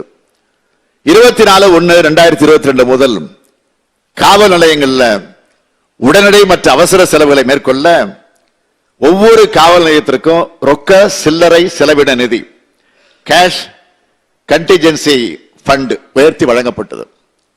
4/3/2022 அன்று புதிதாக 6 மாவட்டங்களில் காவலர் அங்காடிகள் நிறுவ உத்தரவிடப்பட்டது. 1/8/2022 அரசாணை மூலம் மெரினா கடற்கரையில் பொதுமக்கள் நீரில் மூழ்குவதை தடுக்க மெரினா கடற்கரை உயிர்காப்பு பிரிவு அமைக்கப்பட்டது. இப்படி அறிவிப்புகளை ஆணையாக உடனுக்குடன் பிறப்பித்துள்ளதா காரணத்தால் தான் இந்த அரசு இதை கம்பீரமாக இவைகளெல்லாம் நாங்கள் சுட்டி காட்டுகிறோம். அதிலும் குறிப்பாக பெண் காவலர் நலனுக்காக ஏராளமான திட்டங்கள் செயல்படுத்தப்பட்டன. போலீஸ் போன்ற அதிகாரமிக்க பணிகளில் பெண்கள் ஈடுபடுத்தப்பட வேண்டும் என்று தந்தை பெரியார் அவர்கள் வலியுறுத்தினார்கள். இதற்கு செயல்வடிவம் கொடுத்தவர் முதலமைச்சராக இருந்த தலைவர் கலைஞர் அவர்கள். மாண்புமிகு பேரவைத் தலைவர் அவர்களே, வரும் ஜூன் 3ஆம் நாள் தமிழக தலைவர் கலைஞர் அவர்களின் 100 தொடங்கவிருக்கிறது. அவரது 100 தொடங்கும் ஆண்டிலேயே அவர் முன்னெடுத்த முக்கிய திட்டமான தமிழ்நாடு காவல்துறையில் மகளிர் காவலர்கள் இணைந்ததன் 50வது ஆண்டு நிறைவு பெறுகிறது. முத்தமிழர் கலைஞரின் முயற்சியால் தான் இன்று ஏராளமான பெண்களின் காவல்துறை கனவு நினைவாகி கொண்டிருக்கிறது. இந்தியாவில் அதிக பெண் காவலர்களை கொண்ட முதல் 5 மாநில காவல்துறைகளில் தமிழ்நாடு காவல்துறையும் இன்றைக்கு இடம்பெற்றிருக்கிறது. தற்போது எனது பாதுகாப்புக்கான உள்வட்ட பாதுகாப்பு பிரிவிலேயே ஒரு பெண் உதவி ஆய்வாளர் மற்றும் 8 பெண் காவலர்கள் பணியாற்றி வருகிறார்கள். தமிழ்நாடு காவல்துறையில் மகளிர் காவலர்கள் இணைந்ததன் 50ஆம் ஆண்டு பொன்விழாவைத்தான் 17/3/2023 அன்று சென்னை நேரு உள்விளையாட்டு அரங்கிலே சிறப்பாக கொண்டாடினோம். அந்த நிகழ்ச்சியில சிறப்பு அஞ்சல் உரையினை வெளியிட்டோம். பெண்கள் பாதுகாப்பை உறுதி செய்யும் வகையில் அவள் திட்டத்தை அறிமுகப்படுத்தி வைத்தேன். அந்த விழாவில் பெண் காவலருக்கான சிறப்பு வாய்ந்த நவரத்ன திட்டங்களை அறிவித்தேன். ரோல் கால் என்ற காவல் வருகை அணிவகுப்பிற்கான நேரம் காலை 7 மணி என்பதை தளர்த்தி 8 மணி என மாற்றி அமைக்கப்படும். சென்னை மற்றும் மதுரையில் பெண் காவலர் தங்கும் விடுதிகள் அமைக்கப்படும். அனைத்து காவல் நிலையங்களிலும் பெண் காவலர்களுக்கு கழிப்பறைகளோடு தனி ஓய்வு அறை கட்டித்தரப்படும். தேவையான அனைத்து இடங்களிலும் காவல் குழந்தைகள் காப்பகம் அமைக்கப்படும். கலைஞர் காவல் பணி விருதும் கோப்பையும் ஆண்டுதோறும் வழங்கப்படும். பெண் காவலர்கள் குடும்ப சூழ்நிலைக்கேற்ப விடுப்பு மற்றும் பணியிட மாறுதல் வழங்குமாறு அறிவுறுத்தல் வழங்கப்படும். பெண் காவலர்களுக்கு துப்பாக்கி சுடும் போட்டி ஆண்டுதோறும் நடத்தப்படும். பெண் காவலர்களின் பிரச்சனைகளுக்கு தீர்வு காண காவல்துறையில் பெண்கள் என்ற தேசிய மாநாடு ஆண்டுதோறும் நடத்தப்படும். பெண் காவலர் நலனுக்காக பணி ஆலோசனை வழிகாட்டுதல் குழு அமைக்கப்படும் என்பன அந்த 9 அறிவிப்புகள். இவற்றை விரைந்து நிறைவேற்றவும் அறிவுரைகள் வழங்கப்பட்டுள்ளன. தமிழ்நாட்டில் பெண்ணியத்தையும் பெண் உரிமையையும் பெண் பாதுகாப்பையும் உறுதி செய்யக்கூடிய வகையில் காவல்துறை பெண் காவலர்கள் முதல் பெண் அதிகாரிகள் வர அனைவரின் தேவைகளை பூர்த்தி செய்வது, அவர்களது நலனை மேம்படுத்த வேண்டியது அவசியம். இதனை உணர்ந்த திமுக அரசு பெண் காவலர்களுக்கு பல்வேறு திட்டங்களை நிறைவேற்றி வருகிறது. மாண்புமிகு பேரவை தலைவர் அவர்களே, காவலர் பணியிடங்களை பொறுத்த வரைக்கும் தமிழ்நாடு சீருடை பணியாளர் தேர்வு வாரியம் காலி பணியிடங்களை நிரப்புவதற்கு உரிய நடவடிக்கைகளை எடுத்து வருகிறது. 2ஆம் நிலை காவலர், சிறை காவலர், தீயணைப்பாளர் பணியிடங்களுக்கு 11,812 நபர்கள் 2021ஆம் ஆண்டு தேர்வு செய்யப்பட்டுள்ளனர். அதேபோன்று 2022ஆம் ஆண்டு 3,552 காலி பணியிடங்களுக்கு காவலர்களை நியமித்திட தேர்வு நடத்தப்பட்டு 29/3/2023 அன்று தேர்வுகள் முடிவுகள் வெளியிடப்பட்டுள்ளன. சார்பு ஆய்வாளர் பணியிடத்திற்கு 2022 தேர்வு நடத்தப்பட்டு 438. மேலும் ஆயுதப்படை, தமிழ்நாடு சிறப்பு காவல் படை மற்றும் தாலுகா உள்ளிட்ட பிரிவுகளுக்கு 615 சார்பு ஆய்வாளர்களை தேர்வு செய்வதற்காகவும், ஆயுதப்படை மற்றும் தமிழ்நாடு சிறப்பு காவல் படையில் 2599 பணியிடங்களை நிரப்புவதற்கும், 106 சார்பு ஆய்வாளர் தொழில்நுட்பம் பணியிடங்களை நிரப்புவதற்கும், 63 சார்பு ஆய்வாளர் விரல் ரேகை பணியிடங்களை நிரப்புவதற்கும் உரிய அறிவிக்கைகள் விரைவில் வெளியிடப்பட உள்ளன. காவல் துணை கண்காணிப்பாளர்களை பொறுத்தவரைக்கும் அந்த பணியிடங்களை நிரப்புவதற்கு கடந்த 2021 2022 ஆண்டிற்கான 91 நபர்களை உள்ளடக்கிய தேர்ந்தோர் பட்டியல் வெளியிடப்பட்டு பணி ஆணைகள் வழங்கப்பட்டுள்ளன.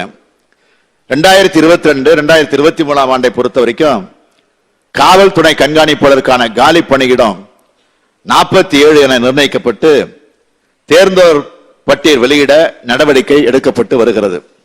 மாண்புமிகு பேரவைத் தலைவர் அவர்களே, 2021 22 ஆண்டு காவல்துறையின் மானிய கோரிக்கையின் போது காவலர்கள் மீதான சிறு தண்டனைகள் கைவிடப்பட்டு அவர்களுக்கு உரிய பதவி உயர்வு மற்றும் சலுகைகள் வழங்கப்படும் என்ற அறிவிப்பினை வெளியிட்டோம். அந்த அறிவிப்பிற்கு இணங்க கடந்த 7/12/2021 அன்று அரசாணை வெளியிடப்பட்டு அதன் அடிப்படையில் 2249 சிறு தண்டனைகள் அரசால் ரத்து செய்யப்பட்டுள்ளன என்பதை தெரிவித்துக் கொள்கிறேன். மேலும் உங்கள் துறையில் முதலமைச்சர் என்ற திட்டத்தின் கீழ் மொத்தம் 3329 மனுக்கள் காவலர்களிடமிருந்து காவல்துறை தலைமை இயக்குநர் அவர்களால் 1/7/2021 முதல் 31/3/2023 வரை பெறப்பட்டு அவற்றுள் 2930 மனுக்கள் ஏற்றுக்கொள்ளப்பட்டு தண்டனைகள் ரத்து செய்யப்பட்டுள்ளன. அதோடு மட்டுமல்லாமல் நான் காவல்துறை தலைமை இயக்குநர் அலுவலகத்தை 22/9/2022 அன்று ஆய்வு செய்த போது சிறு தண்டனைகளை ரத்து செய்ய கோரி காவலர்கள் என்னிடம் மனுக்களை அளித்தனர்.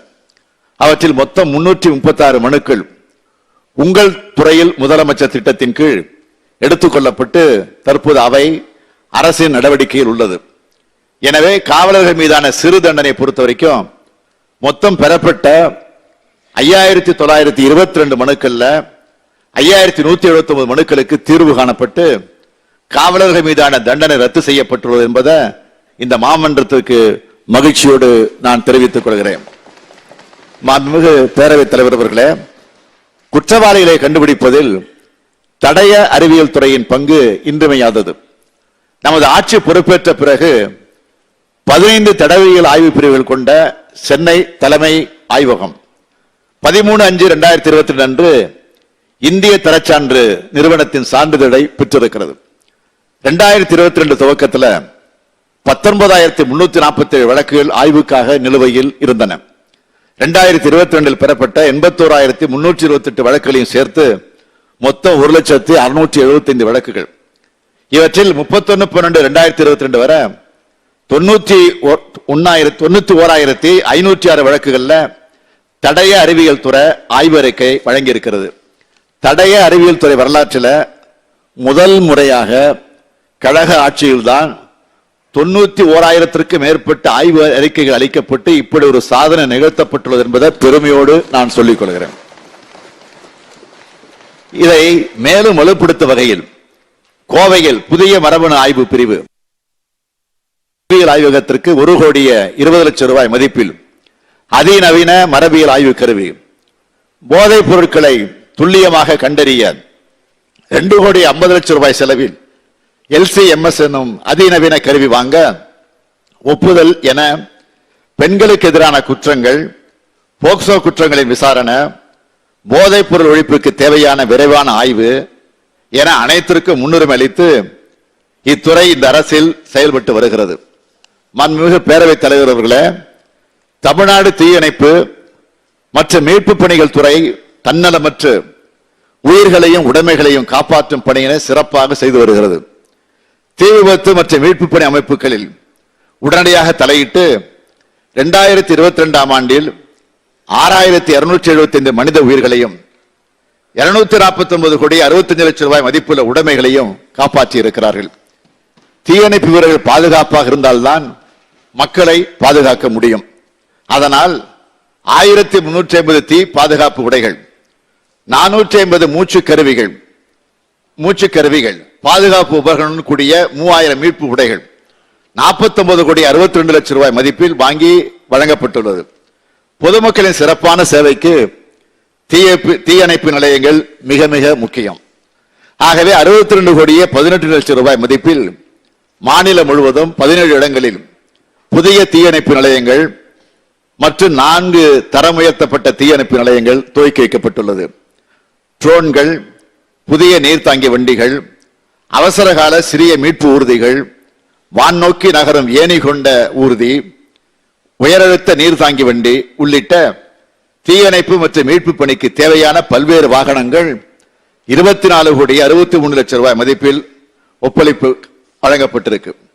செங்குன்றம், போடிநாயக்கனூர், துறையூர், ராணிப்பேட்டை, சிவகாசி, பெரும்பாக்கம் உள்ளிட்ட 6 இடங்களில் தீயணைப்பு அலுவலர் மற்றும் பணியாளர்களுக்கு 40,63,00,000 ரூபாய் மதிப்பில் 172 குடியிருப்புகள் கட்ட அனுமதி அளிக்கப்பட்டுள்ளது. தீயணைப்புத்துறை பணியாளர்கள் நலனுக்காக இவ்வாறு பல்வேறு திட்டங்களை இந்த அரசு நிறைவேற்றி வருகிறது. மாண்புமிகு பேரவைத் தலைவர் அவர்களே, மாண்புமிகு எதிர்க்கட்சி தலைவர் அவர்கள் இங்கே உரையாற்றும் போது தமிழ்நாட்டில் இயக்கப்படக்கூடிய வாகனங்களின் எண்ணிக்கை, அதில் உயிரிழந்தோரின் எண்ணிக்கை போன்ற விவரங்கள் எதுவும் குறிப்பிடப்படவில்லை என்று தெரிவித்தார்கள். இதனை பொறுத்த வரைக்கும் மானிய கோரிக்கை எண் 25 இயக்குறுதிகள் சட்டங்கள் நிர்வாகம் குறித்த உள்துறை போக்குவரத்து ஹோம் டிரான்ஸ்போர்ட் கொள்கை விளக்க குறிப்பில் பக்கம் 56 தெளிவாக குறிப்பிடப்பட்டுள்ளது என்பதை அவருக்கு தெரிவித்துக் கொள்ள விரும்புகிறேன். சாலை பாதுகாப்பை பொறுத்தவரையில் எங்களது அரசு பல சீரிய முயற்சிகளை எடுத்து வருகிறது. சாலை பாதுகாப்பு தொடர்பாக அரசுக்கு அவ்வப்போது உரிய ஆலோசனைகளை வழங்கிட மாநில குற்ற ஆவண காப்பகத்தின் காவல்துறை கூடுதல் இயக்குநர் அவர்களின் தலைமையில் சாலை பாதுகாப்புக்கான சிறப்பு பணிக்குழு அமைக்கப்பட்டுள்ளது. தமிழ்நாட்டில் சாலை பாதுகாப்பு முயற்சிகளை திறம்பட செயல்படுத்திட இன்னுயிர் காப்போம் திட்டம் எங்களது அரசால் வகுக்கப்பட்டு சிறப்பாக செயல்படுத்தப்பட்டு வருகிறது. இத்திட்டத்தின் கீழ் 19/4/2023 வரை விபத்துக்குள்ளான 1,56,000 நபர்கள் பயனடைந்திருக்கிறார்கள். இத்திட்டத்தின் கீழ் 138 கோடியே 13 லட்சம் ரூபாய் செலவிடப்பட்டுள்ளது. 2019 சாலை விபத்து உயிரிழந்தவர்களின் எண்ணிக்கை 18,129 இருந்த நிலையில தமிழ்நாடு அரசின் சீரிய நடவடிக்கையால 2022 17,884 குறைக்கப்பட்டுள்ளது.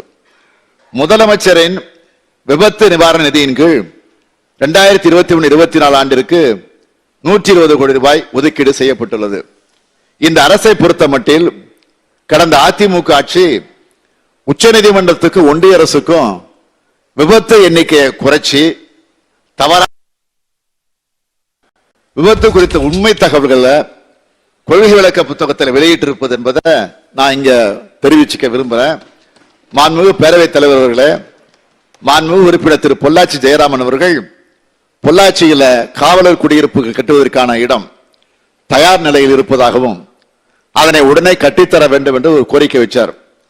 அவரது கோரிக்கை பொறுத்த வரைக்கும் பொள்ளாச்சி வட்டம் பிளாக் எண் 26 வார்டு எண் டி பொள்ளாச்சி நகரத்தில் சர்வே எண் 1592, 1594, 1597, 1599 காவல்துறைக்கு சொந்தமான இடத்துல 8 ஆய்வாளர் குடியிருப்புகளும் 20 உதவி ஆய்வாளர் குடியிருப்புகளும் மற்ற 204 தலைமை காவலர் மற்றும் காவலர்களுக்கான குடியிருப்புகளும் கட்டுவதற்கு திட்டமிட்டு அதற்கான மதிப்பீடு 104 கோடி ரூபாய்க்கு தயார் செய்யப்பட்டு தற்போது நடவடிக்கை மேற்கொள்ளப்பட்டு வருகிறது. மாண்புமிகு பேரவைத் தலைவர் அவர்களே, காவல்துறை மானிய கோரிக்கையில் பேசிய மாண்புமிகு சட்டமன்ற உறுப்பினர்கள் திரு ஈஸ்வரன் அவர்கள், திரு வேல்முருகன் அவர்கள், திரு உள்ளிட்டோர் 1996 ஆண்டு நேரடி உதவி ஆய்வாளராக நியமனம் செய்யப்பட்ட 1100 காவல் உதவி ஆய்வாளர்கள் காவல் ஆய்வாளர்களாக பதவி உயர்வு பெற்ற பின்னர் 31 பேர் காவல் துணை கண்காணிப்பாளர்களாக பதவி உயர்வு பெறாமல் உள்ளனர் என்றும் அவர்களுக்கு காவல் துணை கண்காணிப்பாளர் பதவிக்குரிய பயிற்சி வழங்கப்பட்டு பணியாணை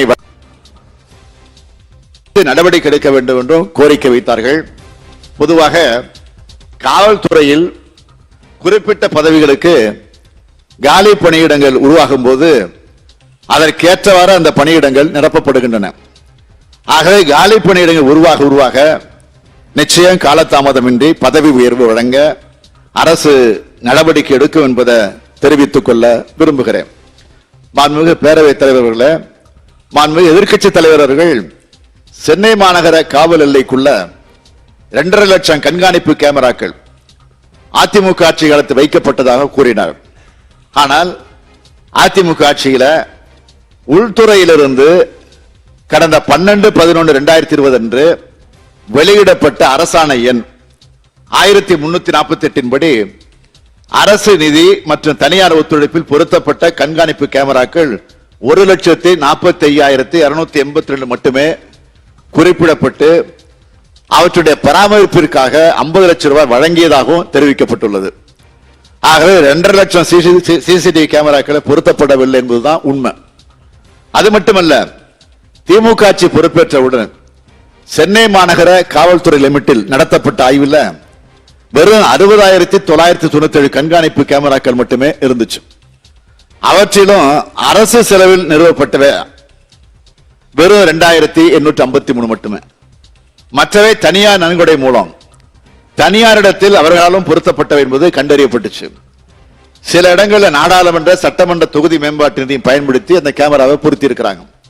ஆனால் இந்த அரசு பொறுப்பேற்ற பிறகுதான் 22,629 கேமராக்கள் 2.5 கோடி செலவிலே வருடாந்திர பராமரிப்பு ஒப்பந்தம் செய்யப்பட்டு பராமரிக்கப்பட்டு வருகிறது. புதிய கண்காணிப்பு கேமராக்களும் பொருத்தப்பட்டு வருகிறது என்பதை தெரிவித்துக் கொள்கிறேன். மாண்புமிகு பேரவைத் தலைவர்களே, மாண்புமிகு உறுப்பினர் திரு சிந்தனை செல்வன் அவர்கள் சமூக நீதி கருத்துக்களை உள்ளடக்கி பயிற்சி பெறும் காவலர்களுக்கு பாடத்திட்டங்கள் உருவாக்கப்பட வேண்டும் என கோரிக்கை வைத்திருந்தார். இதனை பொறுத்தவரையில் இணைய வழி குற்றங்கள், சைபர் கிரைம், சமூக ஊடகங்களை கொண்டு பொய் செய்திகளை பரப்புவோர் மீது உரிய நடவடிக்கை எடுப்பது மற்றும் மனித உரிமை குறித்தான வளர்ச்சி, நவீன தொழில்நுட்பங்கள் போன்ற முக்கிய அம்சங்கள் இப்புதிய பாடத்திட்டத்தில் இடம்பெறும். அதற்கான கோப்பில் 2 தினங்களுக்கு முன்புதான் நான் கையொப்பமிட்டேன். இதற்கான ஆணைகள் ஓரிரு நாட்களில் வெளியிடப்படும் என்பதை மாண்புமிகு உறுப்பினர்களுக்கு நான் தெரிவித்துக் கொள்கிறேன். இதனால் தமிழ்நாடு சீருடை பணியாளர் தேர்வு வாரியத்தின் மூலம் தெரிவு செய்யப்படும் நேரடி உதவி ஆய்வாளரும் மாற்றியமைக்கப்பட்ட பயிற்சி பாடத்திட்டம் மற்றும் நடத்தை விதிகளின்படி பயிற்சிகளை பெறுவார்கள். மாண்புமிகு பேரவைத் தலைவர்களே, மாண்புமிகு உறுப்பினர்கள் பலர் இங்கே பேசும்போது முஸ்லிம் விடுதலை பற்றி குறிப்பிட்டார்கள். பேரறிஞர் பெருந்தகை அண்ணா அவருடைய 113வது பிறந்த நாளை முன்னிட்டு சிறையில் நீண்ட காலம் சிறைவாசம் அனுபவித்து வரும் ஆயுள் தண்டனை கைதிகளின் தண்டனை பற்றி குறிப்பிட்டாங்க. நல்லெண்ணம் மற்றும் மனிதாபிமான அடிப்படையில் குறைத்து முன்விடுதலை செய்வது குறித்து இந்த அரசு பொறுப்பேற்ற பிறகு உரிய விரிவான வழிமுறைகளை வகுத்து அரசாணைகள் பிறப்பிக்கப்பட்டது. இதனைத் தொடர்ந்து தமிழ்நாட்டு சிறைகளில் 10 ஆண்டுகள் மற்றும் 20 ஆண்டுகள் தண்டனை முடித்தும் இதன் கீழ் பயன்பெற முடியாத ஆயுள் தண்டனை சிறைவாசிகள் மற்றும் வயது முதிர்ந்த சிறைவாசிகள், பல்வேறு இணை நோய்கள் இருக்கக்கூடிய உடல்நலம் குன்றிய சிறைவாசிகள், தீராத நோயுற்ற மற்றும் மனநலம் குன்றிய சிறைவாசிகள் மற்றும் மாற்றுத்திறனாளி சிறைவாசிகள் ஆகியோர் நிலையை மனிதாபிமான அடிப்படையில் கருத்தில் கொண்டு இது குறித்தான மாண்புமை உச்சநீதிமன்ற தீர்ப்புகள் மற்றும் தொடர்பாக தற்போது நடைமுறையில் உள்ள சட்டம் மற்றும் விதிகளின் அடிப்படையில் இவர்களின் நிகழ்வுகளை ஆராய்ந்தும் அவர்களின் முன்விடுதலைக்கு உரிய பரிந்துரை வழங்க ஏதுவாக மாண்புமை சென்னை உயர்நீதிமன்ற ஓய்வு பெற்ற நீதியரசர் என் ஆதிநாதன் அவர்களுடைய தலைமையின் கீழ் 6 பேர் அடங்கிய ஒரு குழு அமைக்கப்பட்டது. ஆகவே திமுக தேர்தலுக்கு அளித்த வாக்குறுதி நிறைவேற்ற இந்த அரசு பொறுப்பேற்றவுடன் செயல்பட்டு நடவடிக்கை எடுத்திருக்கிறது. அவ்வாறு அமைக்கப்பட்ட ஓய்வு பெற்ற நீதியரசர் திரு என் ஆதிநாதன் அவர்கள் தலைமையிலான குழு தனது பரிந்துரைகளை அளித்துள்ளது. முன்விடுதலையின் அடுத்த கட்டமாக அந்த பரிந்துரைகளை சம்பந்தப்பட்ட அரசு துறைகளின் செயலாளர்கள், தலைமைச் செயலாளர் மற்றும் சட்ட வல்லுநர்கள் உள்ளிட்டோர் பரிசீலித்து வருகிறார்கள் என்பதை இந்த மாமன்றத்திற்கு நான் தெரிவித்துக் கொள்கிறேன்.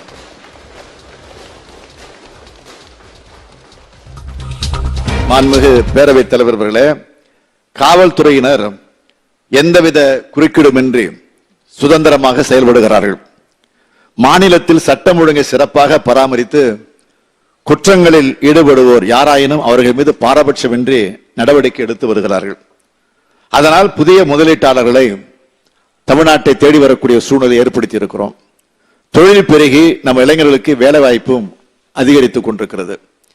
ஆகவே மாநிலத்தின் வளர்ச்சியில் தமிழ்நாடு காவல்துறை முக்கிய பங்கு வகிக்கிறது என்பதை, அதுவும் குறிப்பா 10 ஆண்டு அதிமுக ஆட்சி காலத்திற்கு பிறகு தமிழ்நாடு காவல்துறை ஸ்காட்லாந்து யார்டு காவல்துறைக்கு இணையாக சிறப்பாக பணியாற்றி வருகிறது. அத்தகைய சுதந்திரத்தை காவல்துறைக்கு இந்த அரசு கொடுத்திருக்கிறது. 2 ஆண்டுகள் தமிழ்நாடு காவல்துறை நிகழ்த்திய சாதனைகளோடு திருப்தி அடையக்கூடியவன் அல்ல நான். அகில இந்திய அளவில் தமிழ்நாடு காவல்துறை இப்போது பிடித்துள்ள முதலிடத்தை தொடர்ந்து தக்க வைக்க வேண்டும் என்பதே இந்த அரசினுடைய இலக்கு. அதற்கு இந்த அரசு முழு முயற்சி எடுக்கும். தமிழ்நாடு காவல்துறையின் கடினமான பணியை நம் சட்டமன்ற உறுப்பினர்கள் எல்லாம் நன்கு உணர்வார்கள். ஆளுங்கட்சி எதிர்கட்சி என அனைத்து சட்டமன்ற உறுப்பினர்களுக்கும் இந்த வேண்டுகோளைத்தான் நான் வைக்கிறேன். அவரவர் தொகுதியில் சட்டம் ஒழுங்கு பணியில் நியாயமாக நேர்மையாக நடக்கும் காவலர்களை, காவல்துறை அதிகாரிகளை நீங்களும் மனதார பாராட்டி அவளுக்கு ஆக்கமும் ஊக்கமும் அளிக்க வேண்டும். தமிழ்நாடு காவல்துறையை இந்தியாவிலே முதலிடத்திலே தொடர்ந்து வைத்துக் கொள்ளக்கூடிய அளவுக்கு உதவிட வேண்டும் என்று நான் உங்களை எல்லாம் கேட்டுக்கொள்கிறேன். காவல்துறைக்கு நாம் ஆற்ற வேண்டிய கடமையும் காவல்துறையினர் நம் மக்களுக்கு ஆற்ற வேண்டிய கடமைகளும் இணைந்து நமது திராவிட மாடல் ஆட்சியில் தமிழ்நாட்டை முன்னேற்ற பாதையில் நிச்சயம் கொண்டு செல்லும் என இந்த மாமன்றத்திற்கு நான் தெரிவித்துக் கொள்கிறேன். மாண்புமிகு பேரவைத் தலைவர் அவர்களே, கடந்த மார்ச் 20ஆம் தேதி என்று தொடங்கிய இந்த சட்டமன்ற கூட்டத்தொடர் இன்றுடன் முடிவடைகிறது. இந்த 21 அலுவல் நாட்களும் இந்த அவை ஆக்கப்பூர்வமாக செயல்பட்டது. மக்களாட்சிக்கு மதிப்பளிக்கும் விதமாக அவை நடவடிக்கைகளில் ஈடுபட்ட அத்தனை சட்டமன்ற உறுப்பினர்களுக்கும் மனமார்ந்த நன்றியை நான் தெரிவித்துக் கொள்கிறேன். இந்த கூட்டத்தொடரிலும் ஆளுங்கட்சி உறுப்பினர்களை விட எதிர்க்கட்சி உறுப்பினருக்கு தான் அதிக நேரம் பேச வாய்ப்பு தரப்பட்டதாக நான் கருதுகிறேன். அந்த வகையில் இந்த அரசுக்கு பல்வேறு ஆக்கப்பூர்வமான ஆலோசனைகளை வழங்கிய மாண்புமிகு எதிர்க்கட்சி தலைவர், பல்வேறு கட்சிகளுடைய சட்டமன்ற குழு தலைவர்கள் அத்தனை பேருக்கு நான் இந்த நேரத்தில் நன்றியை சொல்றேன். அதே போல மக்களாட்சியின் மாண்பை காக்கும் விதத்தில் இந்த மாமன்றத்தை வழிநடத்திய மாண்புமிகு சட்டப்பேரவைத் தலைவரான தங்களுக்கும் நன்றி கூறி விடைபெறுவதற்கு முன்னால் சில முக்கிய அறிவிப்புகளை வெளியிட விரும்புகிறேன். பெருகி வரும் மக்கள் தொகைக்கு ஏற்பவும் பல்வேறு தரப்பினரின் கோரிக்கை ஏற்றும் விழுப்புரம் மாவட்டம் மேல்மலையனூர், கரூர் மாவட்டம் நங்கவரம், காஞ்சிபுரம் மாவட்டம் பொன்னேரிக்கரை, வேலூர் மாவட்டம் பிரம்மபுரம் மற்றும் பெரம்பலூர் மாவட்டம் பெரம்பலூர் தாலுகா புதிய தாலுகா காவல் நிலையங்களும், சென்னை பெருநகர காவல் பகுதியில் வானகரம், தாம்பரம் காவல் ஆணையரக பகுதியில் மேடவாக்கம் மற்றும் ஆவடி காவல் ஆணையரக பகுதியில் புதூர் ஆகிய இடங்களில் 3 புதிய பெருநகர காவல் நிலையங்களும் அமைக்கப்படும். தாம்பரம் மாநகருக்கு உட்பட்ட பெரும்பாக்கம், ஓட்டேரி, நாச்சியார் கோவில், ராமநாதபுரம் மாவட்டம் பரமக்குடி, தென்காசி மாவட்டம் புளியரை மற்றும் வேலூர் மாவட்டம் பேரணாம்பட்டு ஆகிய காவல் நிலையங்களுக்கு புதிய கட்டடங்கள் கட்டப்படும். பெண்கள் குழந்தைகள் பாதுகாப்பிற்காக சென்னை மாநகரில் 3000 சிசிடிவி கேமராக்கள் 5,50,00,000 மதிப்பில் நிறுவப்படும். பெண் காவலர்கள் 200 பேர் தங்கும் மகளிர் காவலர் விடுதி சென்னை சிந்தாதிரிப்பேட்டையில் 1,47,00,000 கட்டப்படும். 10 கோடி ரூபாய் செலவில் 250 காவல் நிலையங்களில் பொதுமக்களுக்கு குடிநீர் உள்ளிட்ட வசதிகள் ஏற்படுத்தப்படும். முதியவர்கள் மாற்றுத்திறனாளி வசதிக்காக 38 காவல் 8,44,00,000 செலவில் வைக்கப்படும். மாண்புமிகு உறுப்பினர் கோகா மணி அவர்கள் காவலர்களுக்கு வழங்கும் சீருடை துணிக்கு பதில் பணமாக வழங்கிட வேண்டும் என்று கோரிக்கை வைத்தார். அது ஏற்கப்படுகிறது. இனி காவலர்களுக்கு சீருடைப்படியாக 4,500 ரூபாய் ஆண்டுதோறும் வழங்கப்படும். மாண்புமிகு உறுப்பினர் நாகை மாலி அவர்கள் பேசும்போது ஒரு கோரிக்கை வைத்திருந்தார். அதன் அடிப்படையில் காவலர் முதல் தலைமை காவலர், உதவி ஆய்வாளர் வரையிலானவர்களுக்கு எரிபொருள் படி 370 ரூபாயிலிருந்து 515 ரூபாயாக உயர்த்தப்படும். 5வது காவல் ஆணைய பரிந்துரைப்படி அனைத்து காவல் உதவி ஆய்வாளர்கள் மற்றும் காவல் துணை கண்காணிப்பாளர்களுக்கு 5 வருடத்திற்கு ஒரு முறை 1 வார காலத்திற்கு பணியிட பயிற்சி வழங்கப்பட உள்ளது. மாண்புமிகு உறுப்பினர் திரு செல்வ பெருந்தகை அவர்கள் மற்றும் மாண்புமிகு உறுப்பினர் திரு ஜோசப் சாமுவேல் அவர்கள் ஆகியோர் கோரிக்கையினை ஏற்று சென்னை மாநகர காவலர்களுக்கு உள்ளது போல ஆவடி மற்றும் தாம்பரம் மாநகர காவலர்களுக்கும் நாளொன்றுக்கு உணவுப்படி 300 ரூபாய் வழங்கப்படும். காவலர்களின் குழந்தைகளுக்கு சிறப்பு கல்வி உதவித் தொகை 25,000 ரூபாயிலிருந்து 30,000 உயர்த்தப்படும்.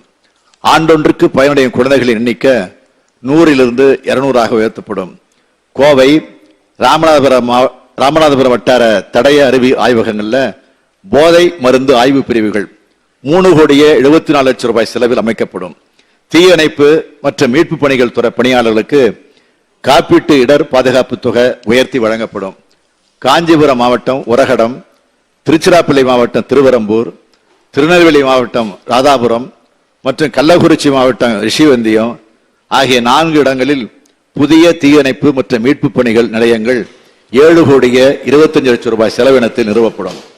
தீயணைப்பு மற்றும் மீட்பு பணித்துறைக்கு 26,25 லட்சம் ரூபாய் செலவில் 36 நீர் தாங்கி வண்டிகள் பெரும் தீ விபத்துகளின் போது பயன்படுத்த 18,90 லட்சம் ரூபாய் செலவில் 27 பெரும் தண்ணீர் லாரிகள் கொள்முதல் செய்யப்படும். விழுப்புரம், ராமநாதபுரம், சேலம், திருநெல்வேலி ஆகிய 4 வட்டார தடய அறிவியல் ஆய்வகங்கள் 7,44 லட்சம் ரூபாய் செலவில் பன்னாட்டு தரத்திற்கு மேம்படுத்தப்படும்.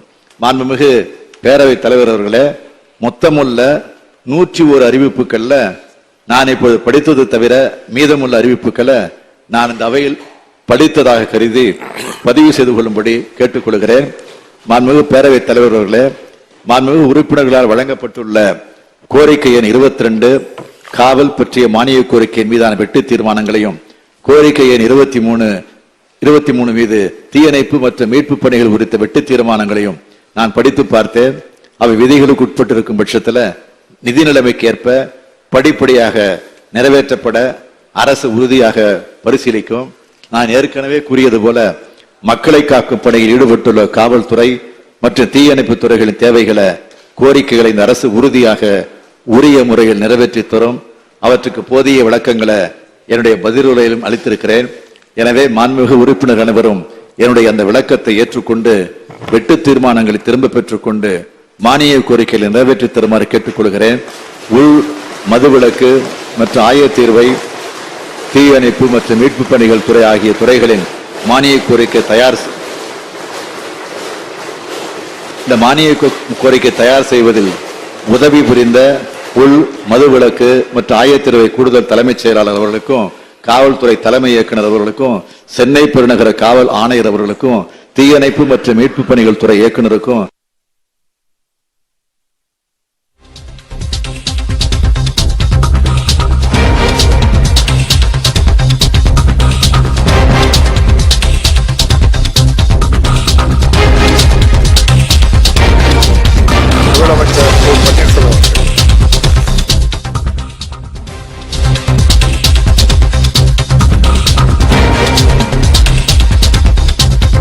தமிழ்நாடு முதலமைச்சர் மு.க. ஸ்டாலின் அவர்கள் சட்டப்பேரவையில் பேசி வரக்கூடிய அந்த நேரலை காட்சிகளை தற்போது நாம் பார்த்தோம்.